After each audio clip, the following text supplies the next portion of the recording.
ဒီကောင်ကြီးတော့ကျွန်တော်မသိဘူးဘာသိကိုမမကြီးကဘာကောင်လဲမသိဘူးအနာမည်နဲ့တော့အနာမည်ဘယ်မှာဒါပဲတဲ့အထက်ရိုးပါပဲတဲ့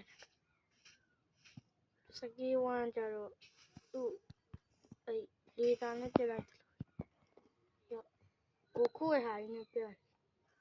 တော့ဗလန်းကြောက်ခဲ့ဗလန်းကြောက်ခဲ့ရောတူပါပဲဒါပေမဲ့အဒီကလည်းအများကြီးနဲ့ပို့ပြီးတော့မိုက်သွားတယ်ရောဒီပုံမိုက်ဘာလို့တော့တက်ပြီးမှကြည့်လိုက်ကြည့်1 2 1 2 3ရောအဲ့ဒီဖလေကမဟုတ်ဘူးအဲ့ဒီအထက်ဖလေကချောင်းမကားလေးဖြစ်သွားမှာပဲ1 2 3 4ရောအဲ့ဒါပြီး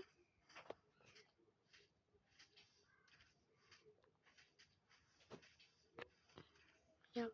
တော့ဒီတော့မရှိတော့ပါဘူးကျွန်တော်ဘိုင်